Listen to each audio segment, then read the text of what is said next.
summit at a real test for his leadership. 1 year into office, under pressure from Reform UK, and on the leave of Labour conference. Just this week, he sets out plans for digital ID cards for every UK adult, which has already sparked debate about control and civil liberties. So the question is, in the next week and the months ahead, how will the Prime Minister prove that progress means delivery and not just office? Prime Minister Starmer, welcome to the stage.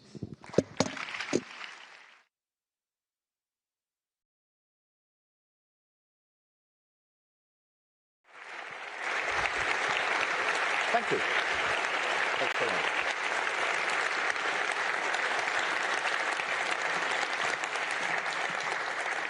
Good morning, and really good to see you. And Alita, thank you very much for that introduction. Thank you to all of you here for joining us today. And can I take this early opportunity to thank all of those that work behind the scenes to bring this event together and allow us this opportunity to discuss. So thank you very much to them.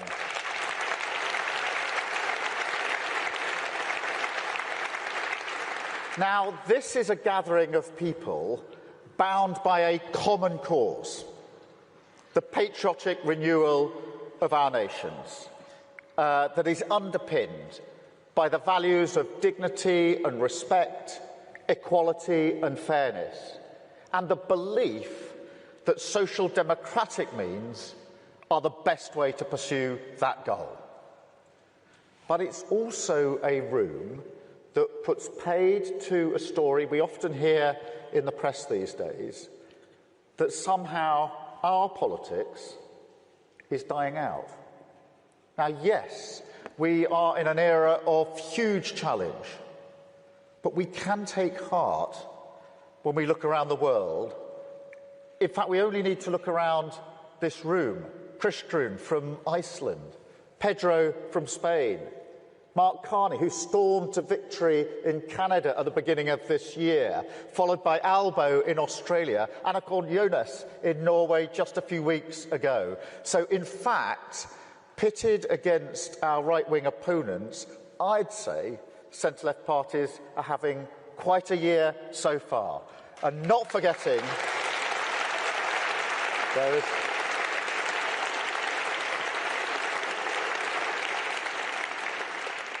Good morning, Pedro. We're just hailing you being here. But not forgetting, of course, the Labour Party's victory in July of last year, getting a landslide victory here in the United Kingdom. So I'm sorry, I don't accept that argument that somehow our politics is dying out.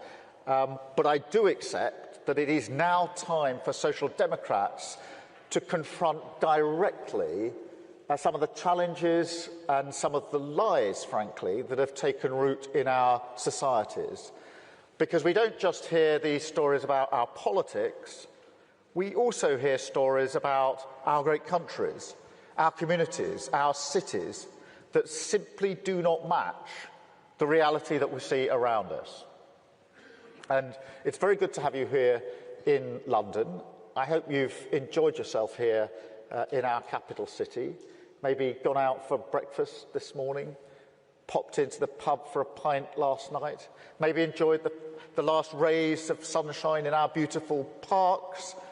And if you have done any of those things or other brilliant things in London, you may have noticed that this city isn't the wasteland of anarchy that some would have you believe.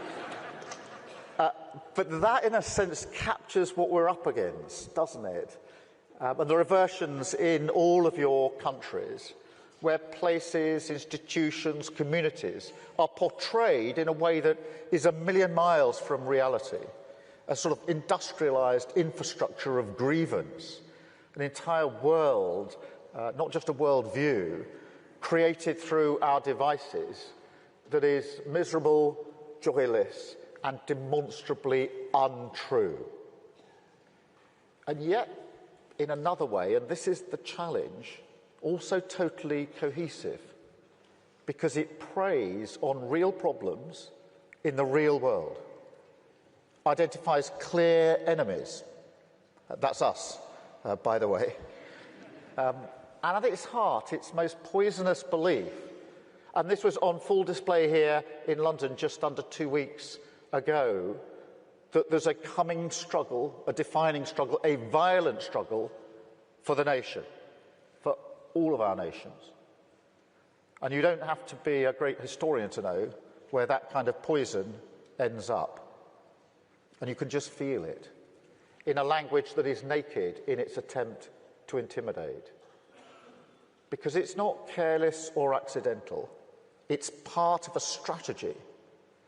They want politics to be a choice between globalists and nationalists, to draw a dividing line between the elites and the people, in which somehow our rich story of patriotism and pride, our common cause with working people, our deep roots in the trade union movement in our communities, the desire and demand of working people for a voice in their future is claimed by those who have nothing in common with them or their values. Only a cynical intent to exploit their fears to benefit themselves. That is what we're up against. So we must show our politics resolutely opposed to a status quo that doesn't deliver for working people. The worst thing we can do is to defend the status quo. It hasn't worked for working people. We must be determined to deliver change in their interests. Patriotic renewal, rooted in our own national stories, restoring pride where people live and work.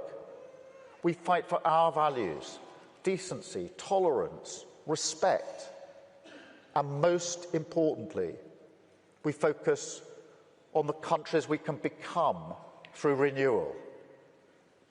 National renewal.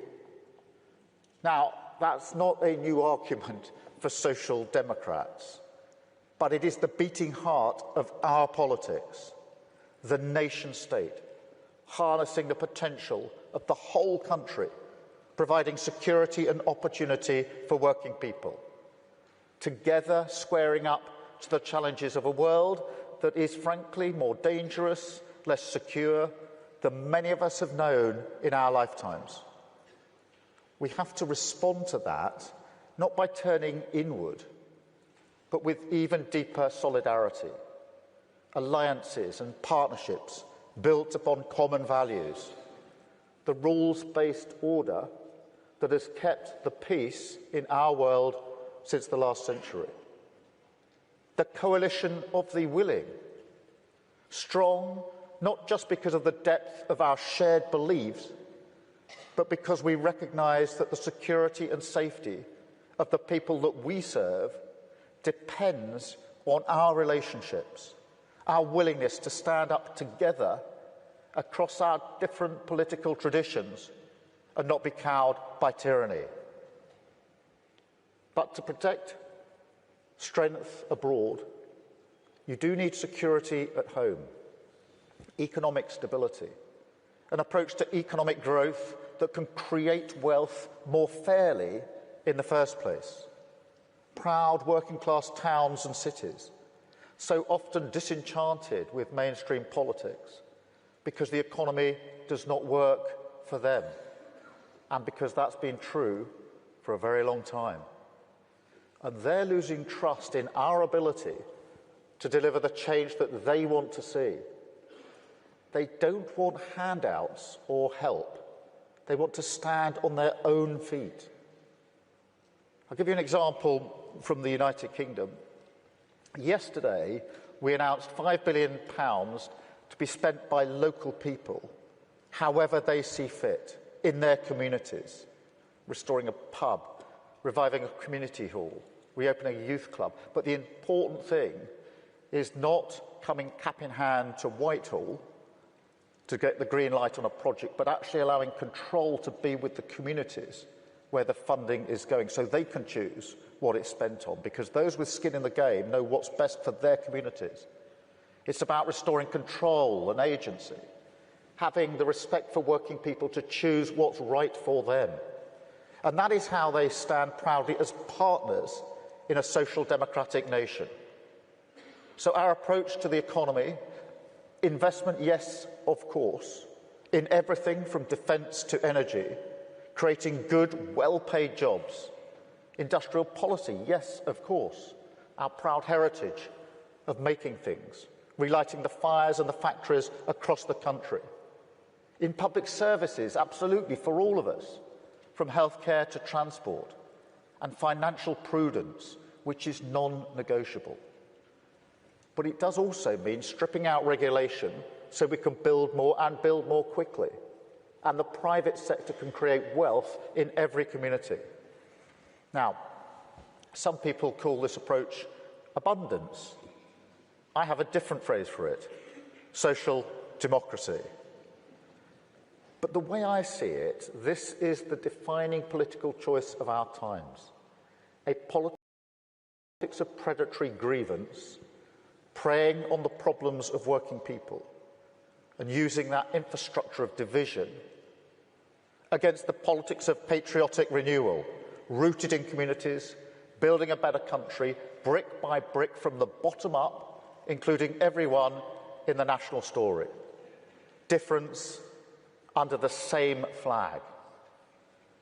Because wherever you are in the world, we all have our different national symbols. And what I'll say is this: we must fight for them. Stand up to those who tell us that there's a tension between our symbols of pride and symbols of inclusion, our multi-ethnic modern nation and our history and heritage. There is not. They are one and the same thing. That's the social democratic argument.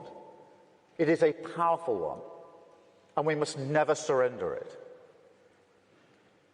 But of course, you need more than symbols for nation building. You also need renewal. And it's important to be really clear on this. Renewal is not just fixing problems in some managerial sense. That is important, of course it is. People are very disappointed with the pace of change in government. It's so much slower than almost every other facet of their lives. So we do have to speed up. Poor delivery is a threat to mainstream politics. But renewal is a deeper argument. It means demonstrating to working people that, as well as the economy, the state is being run in their interests. And that does mean we've got to look ourselves in the mirror and recognise where we've allowed our parties to shy away from people's concerns and let the politics of purity patronise people. Now, you will all have issues in your own countries, but in Britain, it's illegal migration. And I suspect that may be the same in a number of other countries. For too many years, it's been too easy for people to come here, slip into the shadow economy and remain here illegally. Because, frankly, we've been squeamish about saying things that are clearly true. It's not just that it's not compassionate left-wing politics to rely on labour that exploits foreign workers and undercuts fair wages, but the simple fact that every nation needs to have control over its borders. We do need to know who is in our country. Our immigration system does need to be fair if we want to maintain that binding contract that our politics is built on. Otherwise, it undermines trust, undermines people's faith that we're on their side, and their belief that the state can and will work for them. And that is why today I am announcing this government will make a new free-of-charge digital ID mandatory for the right to work by the end of this Parliament. Let me spell that out. You will not be able to work in the United Kingdom if you do not have digital ID. It's as simple as that. Because decent, pragmatic, fair-minded people, they want us to tackle the issues that they see around them. And of course, the truth is, we won't solve our problems if we don't also take on the root causes, looking upstream to tackle poverty, conflict, climate change, issues that aren't just intolerable for those of us who care about inequality and injustice wherever it's found in the world, but which have clear consequences for our own citizens. Take Russia's aggression in Ukraine. We all have a responsibility for the future of our continent, to stand tall where oppression and violence rears its head. But it is also about energy security, because Putin and other tyrants have used their control over energy supplies as a threat. They've pushed up energy bills, threatened to keep doing so unless they get their way.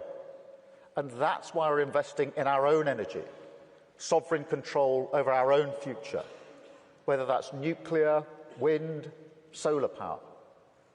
Now, this will create good jobs, but it will also take the boot of tyrants like Putin off our throat. So our mission to become a clean energy superpower is about future-proofing energy supply, bringing energy bills down and protecting the planet that we all live on, doing right by our values and by our countries and our citizens. Because in this era, we must be the nation builders. We must be the patriots in our countries. We must show working people that we, and only we, can deliver the pride and belonging they seek. Their communities strong, cohesive, changed for the better, taking control of our future, tackling the big challenges, whether that's climate change or illegal migration, not shying away from them. That is how we win. That is how we rebuild. That's how renewal defeats grievance. Thank you very much for listening. Thank you very much for being here. I really appreciate it. Thank you very much.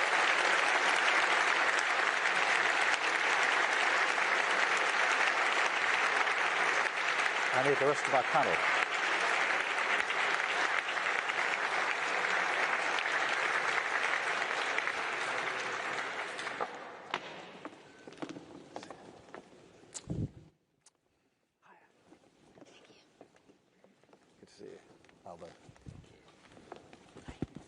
Right. Thank you so much. My name is Neera Tandon, and I'm the president of the Center for American Progress Action Fund, and we are so excited to co-host this day and really thrilled to be here with such incredible leaders from around the world. I want to thank Prime Minister Starmer for his words of inspiration and strength of resolve, and for being with us at the Global Progress Action Conference. And of course, it's my great honor to welcome Prime Ministers Mark Carney of Canada, Anthony Albanese of Australia, and Christian Frostadottir of Finland.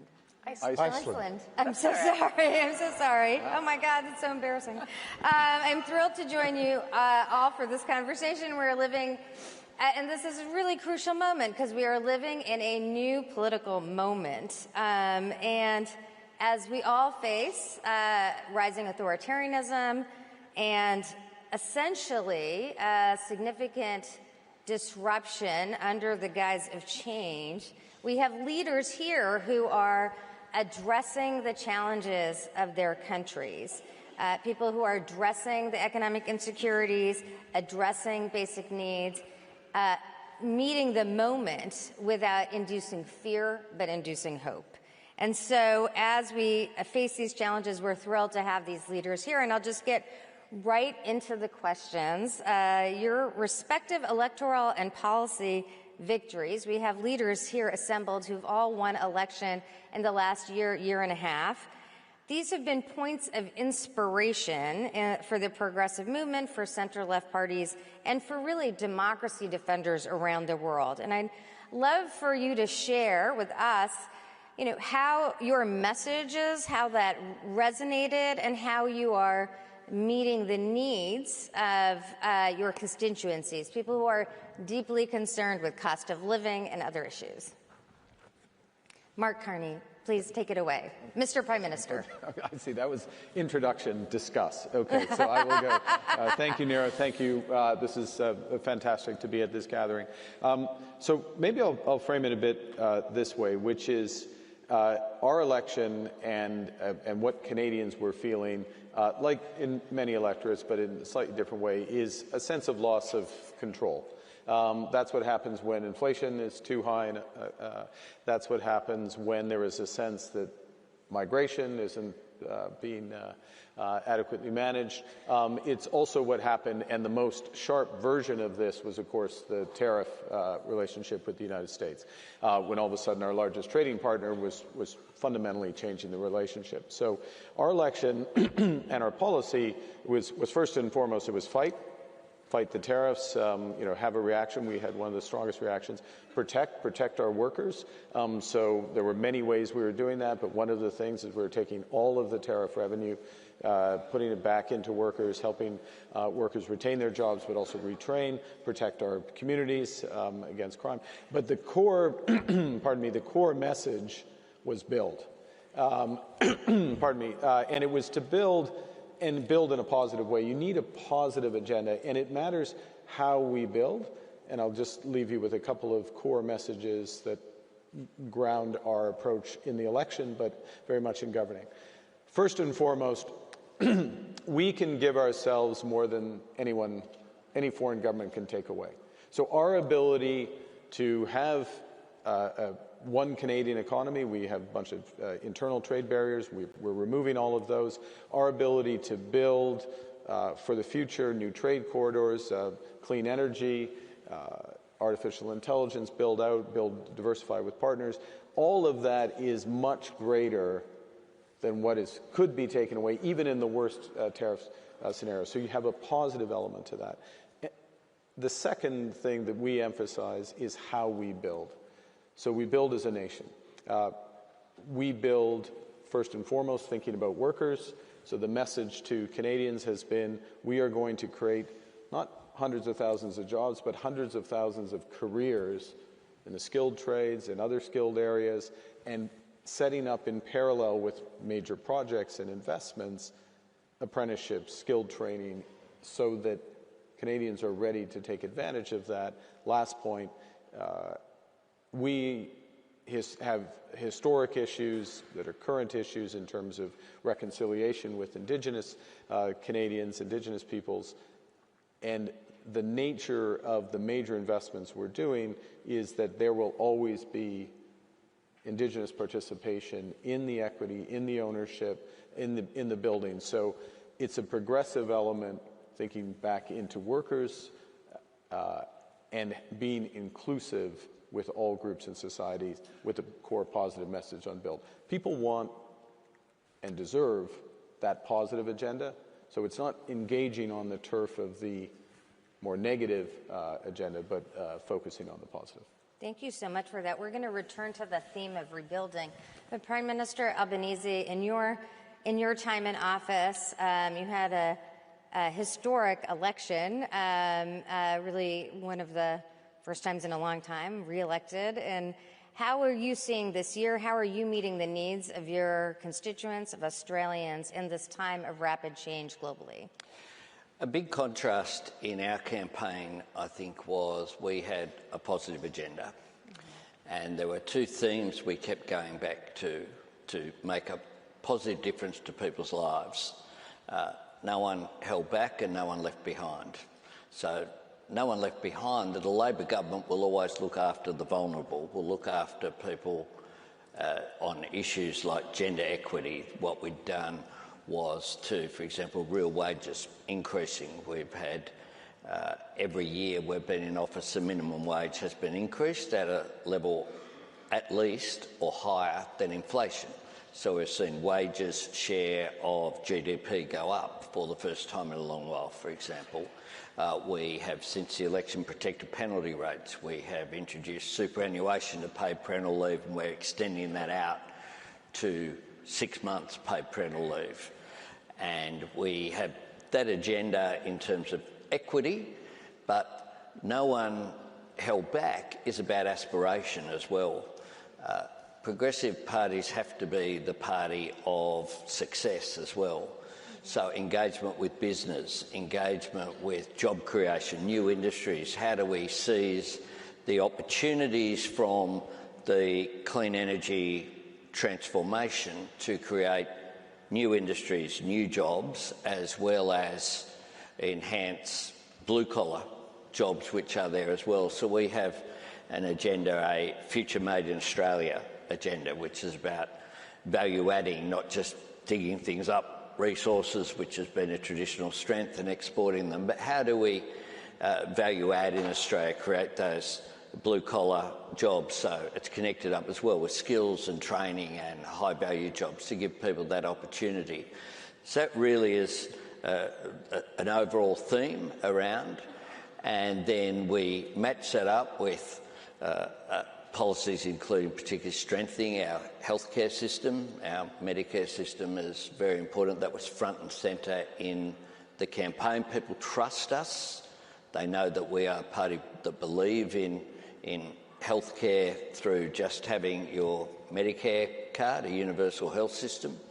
And our opponents really went back into grievance and we were able to point towards as well economic management. We produced 2 budget surpluses in our first term, the first time that had happened for a couple of decades. So we also emphasised the progressive patriotism idea as well, that we could go the Australian way. We didn't need to look to others for a pattern. We wanted to stand up for our own national interests, and that meant engagement in our region as well. Thank you so much. We will also return to the discussion of progressive patriotism, but I wanted to ask you, Madam Prime Minister, in your time in office, how are you seeing meeting this moment for the people of Iceland? So I guess it's different when you come into government having been in opposition before, because a big part of what you're doing, especially because since I took over the party, there was a big shift in sort of focus. We went back to core social democracy, focus on housing, economy, not trying to run after identity politics. But I mean, a core in our messaging coming into government is delivery relatively quickly. I mean, to be honest, I mean, the voter out there knows, they're smart, they understand that hard, structural changes, they take time. But there are moments, I think, where you can prove that you're there for the right reasons. I mean, we already put together a ministerial committee, for example, to revamp the building of nursing homes, and we just put people in a room and we didn't let them leave until they figured it out. And there were all these issues between the municipalities, between the government, between private companies, where somebody had got pissed off or something had got stuck in the system and they just allowed it to get that way. And so we managed to push that off and get that going pretty quickly.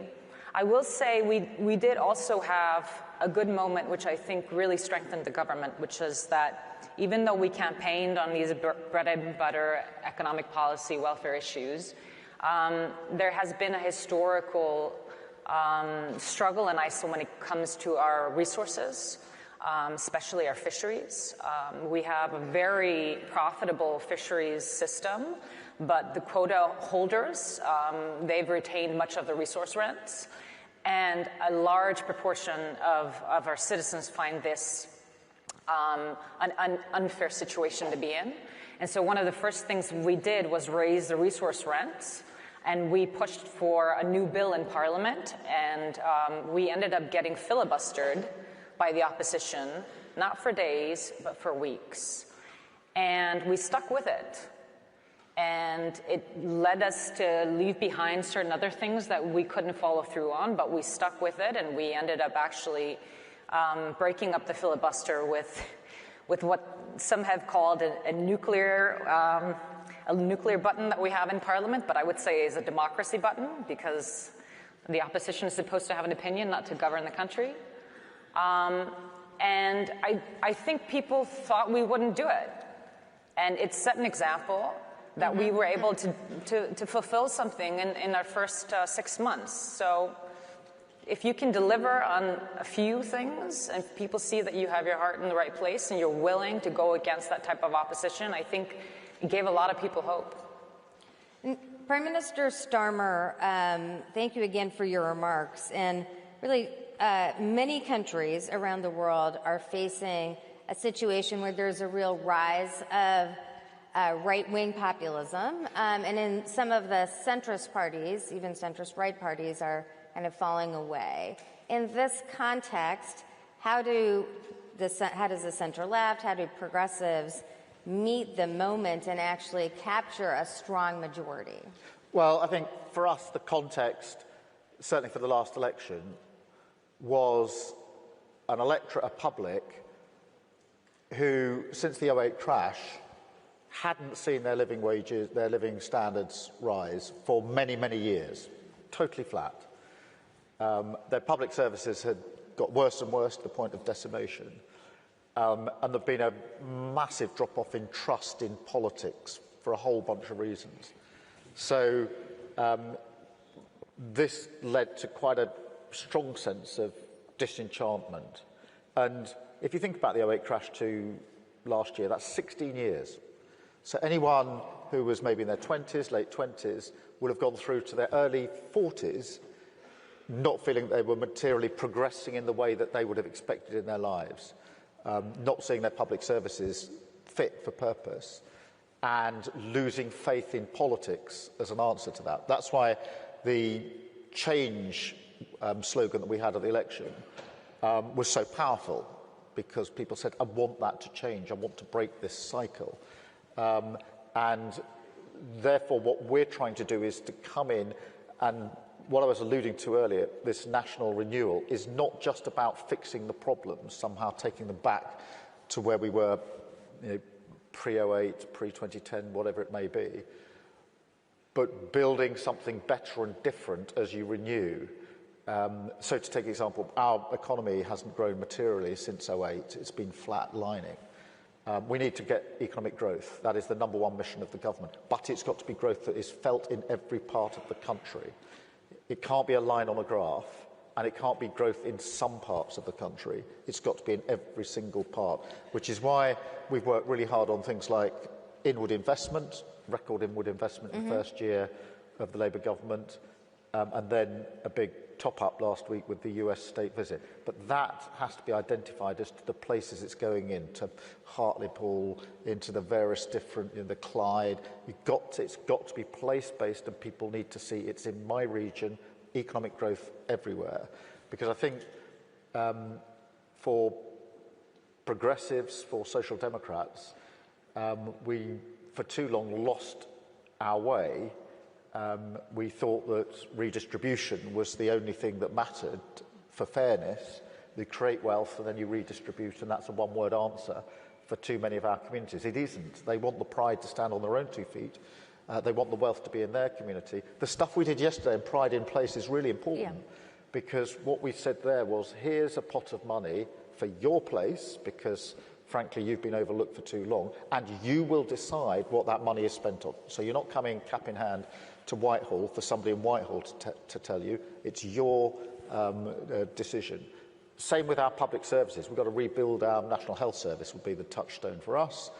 But we can't simply take it back to where it was. It's got to be an NHS fit for the future. It's got to change as we go forward. So there's this question of how you deliver and what renewal means in substance. And then the other part, which is really important, is that certainly in the UK now we're at a crossroads. We have got a right-wing proposition that we've not had in this country before. We've gone on for decades with elections which are basically either a Labour government or a Conservative government, pitched usually pretty much on the centrepiece of politics, the centre ground of politics. So, but now we face a very different proposition with Reform and Nigel Farage, and so the battle of our times is between patriotic national renewal, in the way I've described under a Labour government, which is capable of expressing who and what we are as a country accurately and in a way where people feel they're valued and they belong, and that we can actually move forward together, versus something which is turning into a toxic divide. That march that we had here 2 weeks ago in London, in Whitehall, that sent shivers through the spines of many of our communities well away from London, not just those in the immediate vicinity. So there's a battle for the soul of this country now as to what sort of country do we want to be, because that toxic divide, that decline with Reform, it's built on a sense of grievance politics, identifying something real for sure, but relying on the problem existing in order for their politics to persist. And it's a very different choice. The choice before the electorate here at the next election is not going to be the traditional Labour versus Conservative. It's why I've said the Conservative Party is dead. Centre-right parties in many European countries have withered on the vine, and the same is happening in this country. It's a different proposition, and therefore it becomes a binary argument as to the future of our country, and it actually becomes bigger than Labour. It's about all of those that genuinely believe in the patriotism that I think is the heart of what we are as a country. So for us, it's about battling with repairing the damage that was done under the last government, which was huge, but rebuilding in a way which embraces and takes on the battle for the soul of the country, because we're going to face a very different election next time to any of the elections we fought in the United Kingdom for a very, very long time. And we need to be, that's why I think, certainly why I want this to be out as an open fight now between Labour and Reform. And I'll be majoring on this on my conference speech next week. Thank you so much for that. Just to build on that, on those comments, Prime Minister Albanese, you referenced this a little bit, but I think what the Prime Minister Starmer is talking about is that conservative parties or far-right parties are offering a significant level of disruption, a significant change, and then we have to be drivers of an alternative, not basically go back to the status quo, but really drive an alternative vision of change. It seems like your election, you were able to do that by really having enough trust with voters. But how do you deal with that sort of competition of ideas, and how are you doing that now?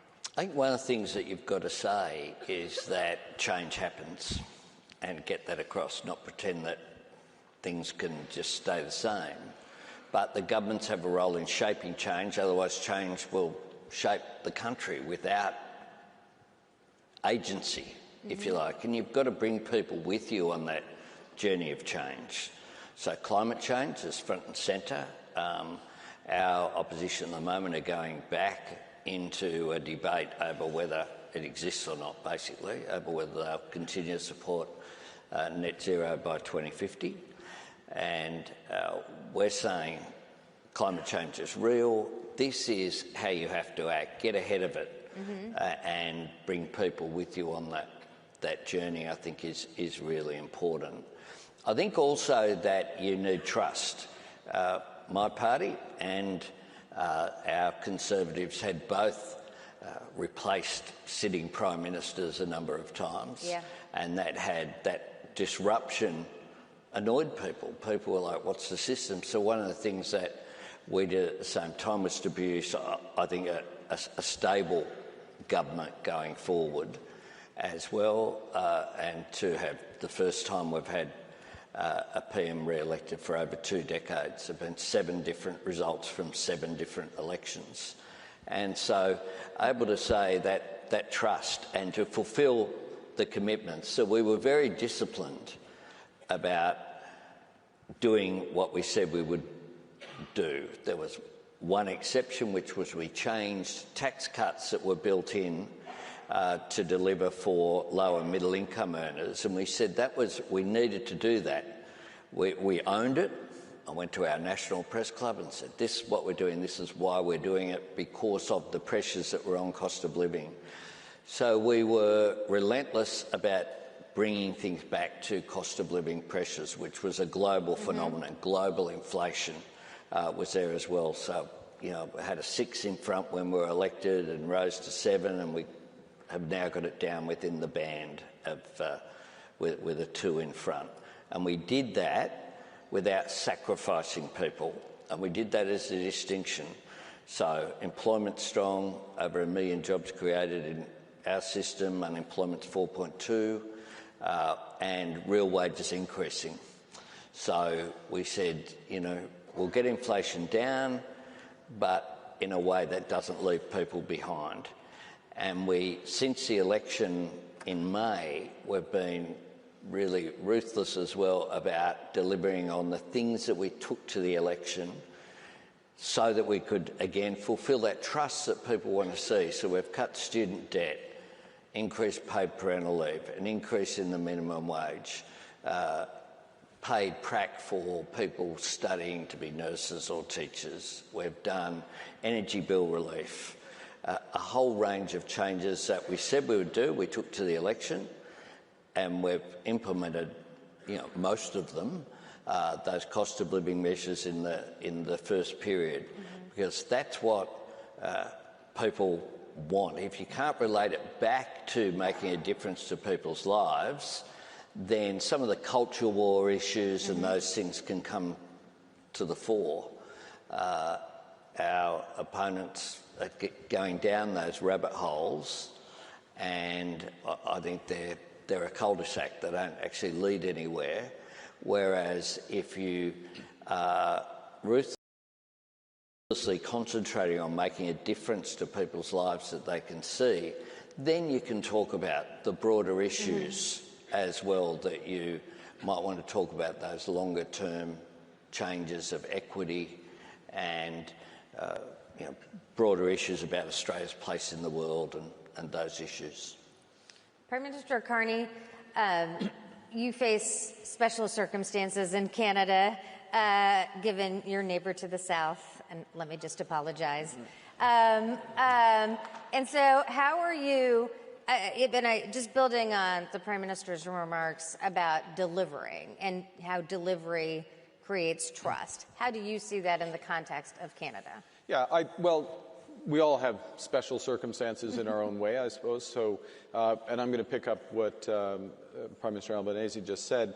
It starts with delivering directly for the situation people are in, and and also draw a bit on what Keir was saying, which is, the reality of what you inherited, going 15 years without real wages, without people getting ahead.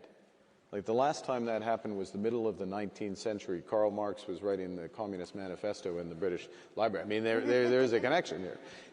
So you've got to deliver real wage growth first and foremost. And so, similar to in Australia, slightly different measures. First thing we did is we cut taxes for the middle class. We cut taxes for 22 million Canadians. Boom, right away. First thing we did, we cut a tax effectively for young Canadians when they're buying their first time home, cut taxes on carbon, which was also the direct carbon tax, which had become a divisive issue.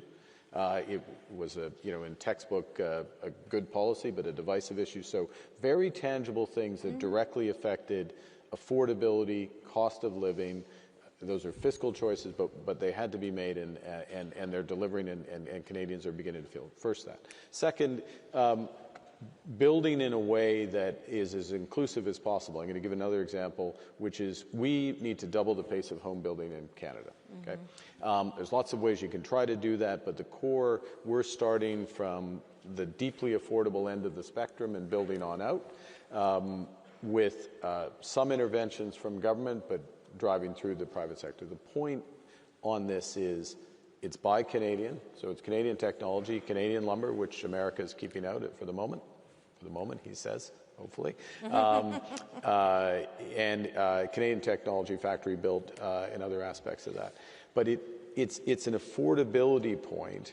It's progressive in its approach because it is lower carbon in construction, it's lower carbon in operation, it's cheaper, and it fills a housing need for half of our households that we're just simply not being addressed. So all of what I've said has actually nothing to do with U.S. tariff policy, and it goes back to something I said earlier, and we say over and over again.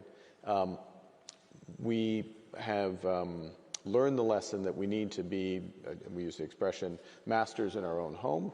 We were over-reliant on one trading partner. We can address it by building at home and diversifying, we'll get to it, I'm sure, with like-minded trading partners around the world. That's not everybody in the world, but countries that share our values, share a commitment to open markets, and again, that can more than compensate for what's happening elsewhere. And the key thing is it gives people agency. We're in charge. We're not reliant on a decision that's taken outside our border. Madam Prime Minister, you just gave us an extremely concrete example of delivering. And I just wonder if you wanted to offer more ideas about rebuilding that sense of social trust and by delivering, and how you have a different ethos in government than your predecessors. So there was a big change in government when we took over, because this is the second time in history where the Conservatives are not the biggest party.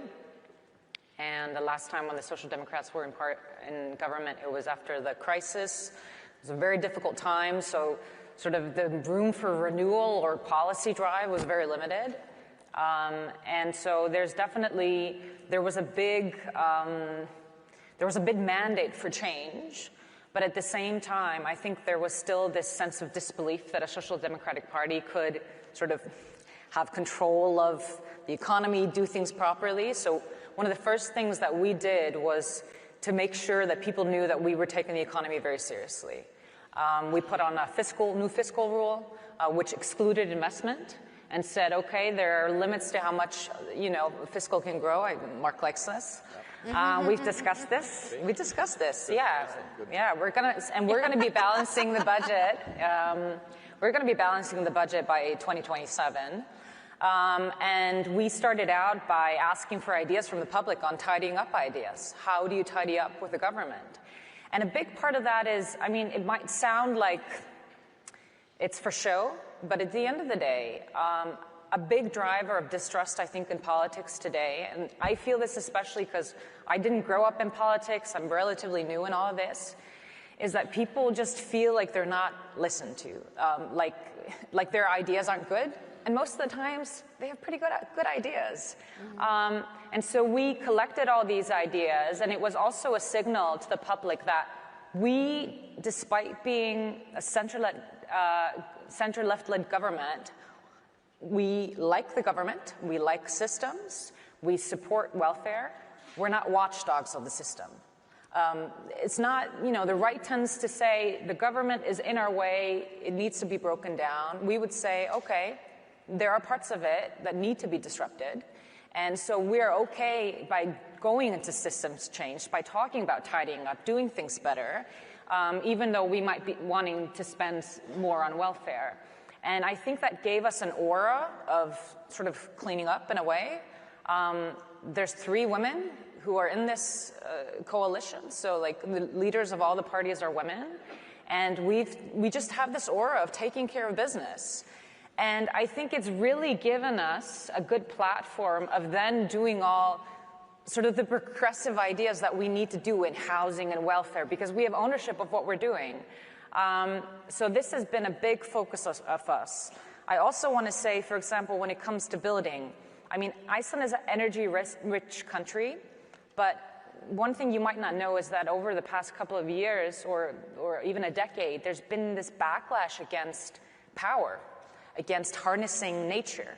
And, even in my party, we have people who want to conserve nature. I want to conserve nature. It's very important. But there needs to be a balance between ramping up, building up, getting growth. And we've been very critical of the regulations that have been set that we feel like is not promotive to growth. So we're doing these little small things that show that we're not just there to spend everybody's money. But at the same time, we have a righteousness check like we did with the fisheries. We're hitting back on the fisheries fees. We're getting income in, we're getting taxes in, and we're not just focusing on cutting. So I think that's definitely given us a lot of trust. And then I will just say at the end of the day, people vote for you to govern, to make difficult decisions. They don't want to always hear that everything you're doing is easy, that they appreciate it. If you say no to some things, and then you say, this is going to be difficult for a year or 2, but I'm sure it's going to be better, because it gives you trust. So we've been pretty clear on that this is a longer-term project, and I think it's given us credibility, at least for now. Let's see what happens in a year or so. I just want to pick up on some of what Mark was saying, because on the one hand, we've got the domestic situation here in the UK, as I described, a different political divide that's opened up. But that's happening at the same time as much more instability and conflict around the world. the global situation is as fragile as I think many of us have known it. I have to say, when the Berlin Wall came down, I didn't think that I'd see Russian tanks going across European borders in my lifetime. I really didn't. I mean, yet we've seen it. That conflict is not just about the sovereignty of Ukraine. It is about the ambition of Putin and our values, our freedoms. It's already impacted hugely on energy prices, etc., here in the United Kingdom.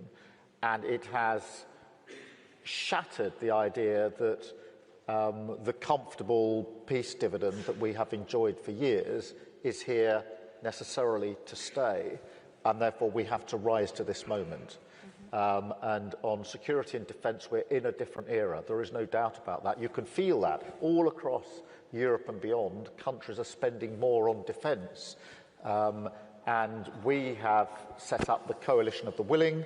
That is a group of like-minded countries focused in the first instance on how do we provide the security that will be needed if there's a ceasefire in Ukraine, but equally, and really important for me, as a vehicle to ensure that the countries in the coalition are willing, particularly the European countries, step up on defence and security in a way we haven't. Because for years we've pretty well neglected this.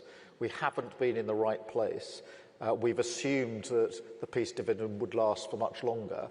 And now we've got to step up into that space. And so Coalition of the Willing, for me, is about, yes, Ukraine, but it's about a bigger argument about how we step up on defence and security in this new era. And we have to combine this with what's going on at home. So at home, you've got the how do you deliver and the real things that matter to people day in, day out, whilst at the same time attending to the international issues, which are huge. And going back to Mark's point, it's not just defence and security. Trade and the economy in our world is changing. It's moving to a different place. You can have your own view on tariffs. You may think they're good, bad, or indifferent, but the fact is they're here. President Trump believes in them, uses them, and we have to understand that. It's a profound belief that he has about the way he wants his economy to be reshaped. We can commentate on that, or we can understand we're living in a different world, and therefore we have to react to that, which means being much clearer about, in my view, the role of the state in our own countries, working with our industries, our sectors, so that it's not just a sort of free-for-all, market knows best, but actually much more focused and directed, but also how do we lower trade inhibitors across like-minded countries, which is why we've pushed so hard to get our trade deal with the US, particularly on relation to tariffs on things that matter to this country.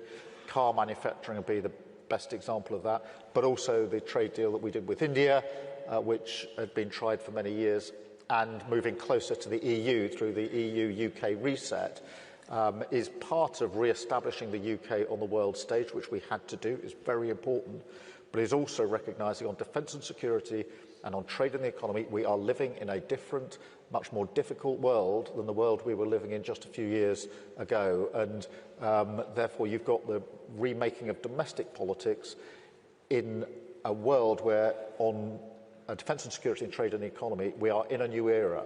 And bringing that together is hugely important. Not easy, because there's always this tension as to what happens internationally versus what happens at home.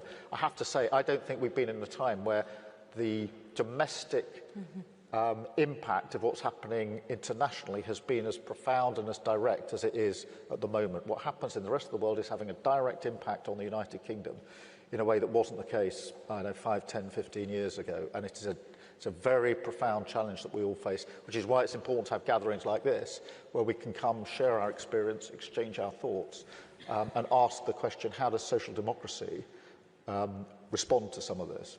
Yeah. For Mr. Carney, did you want to respond? Yeah, I'll just add to that very quickly. Our core policy, our core message in the election campaign, our core policy now is, it's called Canada Strong. Okay, we're building Canada strong in a variety of ways. And our foreign policy, to link it to foreign policy, has traditionally been a value-based foreign policy. Okay? We're realizing that it's not just the strength of our values, but the value of our strength. Mm-hmm. And how do we build that strength? It's making choices at home in terms of defense and security, and it's marrying that strength with like-minded partners. And what we're living through, all of us, what we're living through, is not a transition, it's a rupture. Mm-hmm. It's a big change in the trading system, and we're not going back. Nostalgia is not a strategy there. Big change in geopolitical risk. We have agency, but we have to build strength at home, find those like-minded partners, bring together.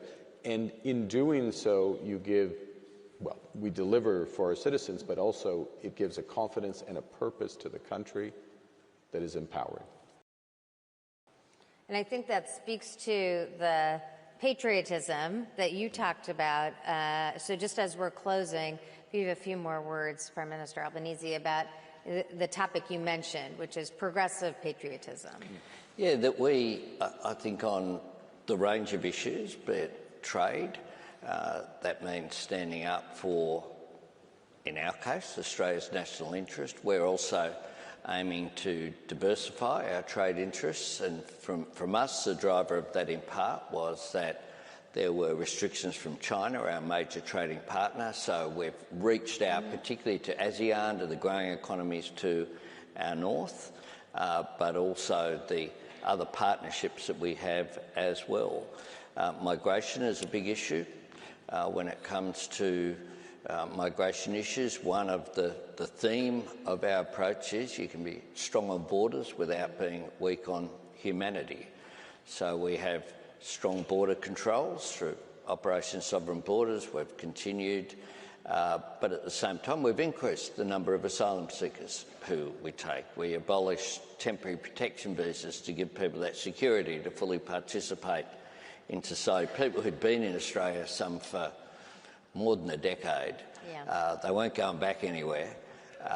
But to really emphasise that Australian values are there, I think there are attempts by some on the far right to own nationalism. And so it's a matter of not being nativist about it, but being proud of who we are and what we're achieving. And Australian society has the oldest continuous culture on earth in First Nations people, but we also are a multicultural society as well, who've welcomed people from all over the world. We're all either migrants or descendants of migrants, except for First Nations people. So we have a Prime Minister called Albanese and a Senate leader called Wong. And that's who we are as a modern society, and I think that is really important as well, that we're embracing who we are and being proud of it. And just finally, Madam Prime Minister, as you see this conversation, how do you see this idea of sort of progressive patriotism? I mean, speaking for Iceland at least, can you imagine? If you're an Icelandic person, you have to be proud. You're there in the middle of the ocean and you're your own country. Icelanders are very proud. And we have this strange relationship with the outside world because we're so addicted to it, but at the same time, we have our own language. We've done really well for ourselves, despite a lot of reasons why we may not have. What I will say is that you get really far ahead when it comes to trying to unite people behind, whether it's the flag or patriotism or the nation, by showing people respect. And I do think, and I'm sure everyone here in this room can agree, that center-left social democracy, for some time, starting having a conversation too much up here. Mm-hmm. They were talking at people, not with them. They weren't talking about concrete matters. And what is patriotic is meeting people where they're at, understanding that your mandate comes from the people, that you're not supposed to tell people how they feel, but you're supposed to experience how they feel and try to run based on that. And so, to me, patriotism has meant trying to join the country together, all of Iceland, not just urban-centric,